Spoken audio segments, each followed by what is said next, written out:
Hello engineer, এখন দেখছেন যে এক্সট্রা টিউবের ভিতরে কিন্তু স্মল ফোকাস জ্বলছে। আমি এটি বন্ধ করে দিব। এখন লার্জ ফোকাস অন করব। একটি এক্সট্রা টিউবের ভিতরে দুইটি ফিলামেন্ট থাকে, একটি স্মল এবং একটি লার্জ। কেন থাকে এই ফিলামেন্ট? কারণ এক্সরে তৈরি করতে প্রচুর পরিমাণ মুক্ত ইলেকট্রনের প্রয়োজন হয়।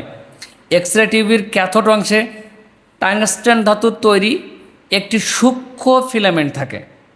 যখন মেশিনটি কারেন্ট সরবরাহ করা হয় তখন এই ফিলামেন্টটি অত্যন্ত উত্তপ্ত হয়, প্রায় 2000 ডিগ্রি সেলসিয়াস, উজ্জ্বলভাবে জ্বলতে শুরু করে।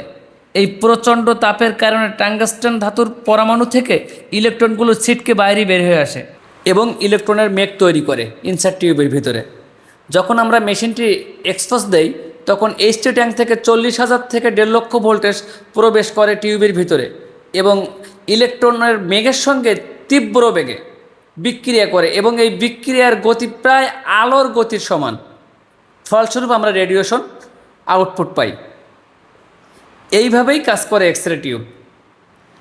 Thank you so much for being with Medisciences engineering and technology. আল্লাহ হাফেজ।